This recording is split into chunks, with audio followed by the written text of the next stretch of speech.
আমি আজিৰ পৰা মীৰা বৰঠাকুৰ বাইদেউৰ কাৰণে আজিৰ পৰা আমি নিৰ্বাচনী কেম্পেইন আমাৰ অভিযান আৰম্ভ কৰিছোঁ আৰু মই নিশ্চিত হৈ আছোঁ যে গুৱাহাটীবাসী ৰাইজে এবাৰ মীৰা বৰঠাকুৰ বাইদেউক জয়ী কৰাব। হিমন্ত বিশ্ব শৰ্মা চৰকাৰখন আৰু বিজেপি চৰকাৰখনে আমাৰ সমগ্ৰ অসমীয়া মানুহবিলাকক আৰু সমগ্ৰ ভাৰতৰ মানুহক জ্বলা কলা খুৱাইছে।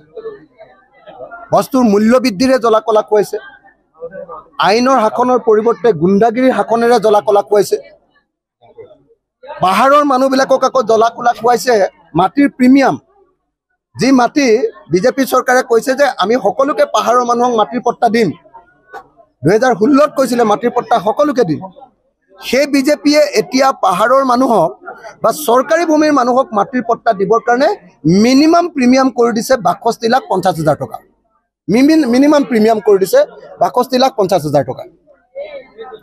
62,50,000 টকা কৰি এজন খিলঞ্জীয়া অসমীয়া মানুহে পাহাৰত বসবাস কৰা মানুহে মাটি লোৱাটো সম্ভৱপৰ হয় জানো?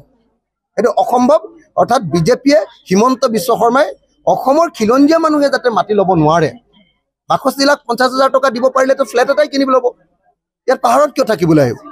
কিন্তু হিমন্ত বিশ্ব শৰ্মাই অসমৰ খিলঞ্জীয়া মানুহে যাতে মাটি ল'ব নোৱাৰে তাৰ কাৰণে অসমৰ মানুহক বঞ্চিত কৰিবৰ কাৰণে, ভূমি অধিকাৰ যাতে অসমৰ মানুহে পাব নোৱাৰে তাৰ কাৰণে এই কাম কৰিছে।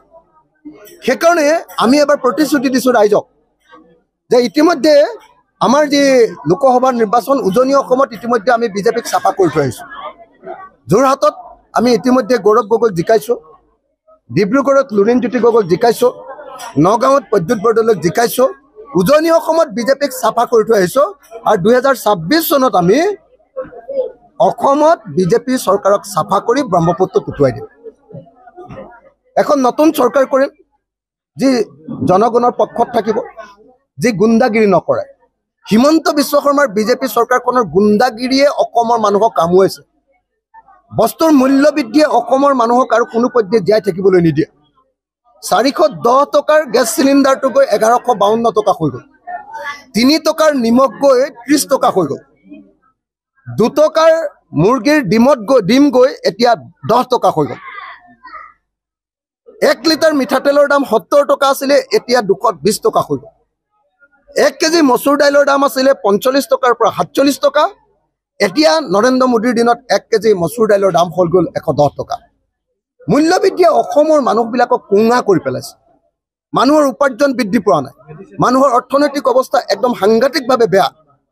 ঔষধৰ মূল্য বৃদ্ধিয়ে অসমীয়া মানুহক দুৰ্লা কৰি পেলাইছে। গতিকে এই মুহূৰ্তত অসমৰ মানুহে সকলোৱে সিদ্ধান্ত লৈছে যে এইবাৰ আমি বিজেপিক পৰাভূত কৰিম। আপোনালোকক মই কৈ দিছোঁ, এইবাৰ নিৰ্বাচনটো আচলতে আমি বিৰোধী পক্ষই বিজেপিৰ লগত খেলা নাই, এইবাৰ নিৰ্বাচনটো অসমৰ ৰাইজে বিজেপিৰ লগত খেলিছে। পাৱাৰ অফ কমন পিপুল, সাধাৰণ মানুহৰ ক্ষমতা এইবাৰ প্ৰতিষ্ঠা কৰিব আৰু আপোনালোকে অদ্ভুত ৰিজাল্ট এটা দেখিবলৈ পাব। আৰু আপোনালোকে এইবাৰ দেখিবলৈ পাব যে অসমত কেৱল 5খনমান আসনহে এইবাৰ বিজেপিয়ে পাব। 14খনৰ ভিতৰত 14খনে পাম বুলি কৈ আছিলেতো, 14খনৰ ভিতৰত মাত্ৰ 5খনমান আসন পোৱাৰ চান্স আছে। বাকী আটাইবিলাকতে আমি বিৰোধী পক্ষ জিকিম। ৰাইজে আমাক আশীৰ্বাদ দিছে, ৰাইজে আমাক মৰম কৰিছে, ৰাইজে সিদ্ধান্ত লৈছে যে বিজেপিক হৰুৱাব।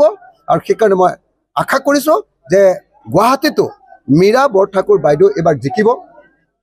বিজুলী কলিতা মেধিক আমি নাম কেতিয়াও শুনা নাই। ইয়াৰ আগত বিজেপিৰ যিগৰাকী কেণ্ডিডেট দিছিলে তেওঁ নিমাতী কন্যা আছিলে, আৰু এইবাৰ যিগৰাকী কেণ্ডিডেট দিছে তেওঁ নিমাতী কন্যা। তাৰ বিপৰীতে মীৰা বৰঠাকুৰ বাইদেউ হ'ল অসমীয়া মহিলাৰ এটা সাহসিকতাৰ প্ৰতীক। আপোনালোকে নিজেই ভাবকচোন, য'ত বিজেপিৰ পৰা সুযোগ সুবিধা লোৱাৰ সুযোগ আছিলে তাত ৰুলিং পাৰ্টিৰ পৰা ওলাই আহি যুঁজবাগৰ পৰা মহিলাগৰাকীৰ নাম মীৰা বৰঠাকুৰ।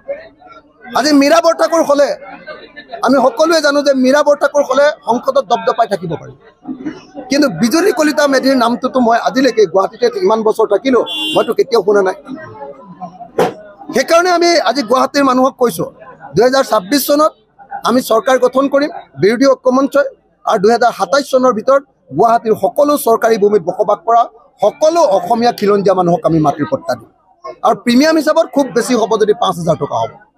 5,000 টকাৰ প্ৰিমিয়ামত আমি অসমৰ সকলো মানুহকে খিলঞ্জীয়া মানুহক গুৱাহাটীত আমি মাটি দিয়াৰ ব্যৱস্থা কৰিম যাতে গুৱাহাটীখন খিলঞ্জীয়া মানুহৰ হৈ থাকে গুৱাহাটীখন যাতে অসমীয়া মানুহৰ হৈ থাকে গুৱাহাটীত যাতে অসমীয়া মানুহৰ দপদপনি থাকে গুৱাহাটীত যাতে হিমন্ত বিশ্ব শৰ্মা হতে বাহিৰৰ মানুহৰ উপদ্ৰৱ বহাব নোৱাৰে তাৰ কাৰণে হিমন্ত বিশ্ব শৰ্মাৰ গুণ্ডাগিৰি কমাবৰ কাৰণে হিমন্ত বিশ্ব শৰ্মাই যিমান গুণ্ডাগিৰি অসমত কৰিছে মন গ'লে ঘৰ ভাঙি দিয়ে মন গ'লে স্কুল বন্ধ কৰি দিয়ে মন গ'লে তেওঁলোকে কি কৰে যেতিয়াই মন যায় তেতিয়াই অসমীয়া যুৱক এজনক ধৰি লৈ যায় ৰাতি 2টা বজাত গুলিয়াই এনকাউণ্টাৰ কৰি হত্যা কৰি দিয়ে এই যে হিমন্ত বিশ্ব শৰ্মাৰ দাদাগিৰি এই দাদাগিৰি অসমীয়া মানুহৰ কাৰণে অসহ্যকৰ হৈ গৈছে হিমন্তৰ গুণ্ডাগিৰি বাঢ়িছে গতিকে হিমন্তৰ গুণ্ডাগিৰি কমাবৰ কাৰণে এবাৰ অসমীয়া মানুহে আৰু নৰেন্দ্ৰ মোদীৰ গুণ্ডাগিৰি কমাবৰ কাৰণে এবাৰ অসমীয়া মানুহে নিশ্চিতভাৱে বিৰোধী ঐক্যমঞ্চক ভোট দিব আৰু এবাৰ বিৰোধী ঐক্যমঞ্চই বিশাল ভোটৰ ব্যৱধানত এবাৰ আমি বেছিভাগ চিটতে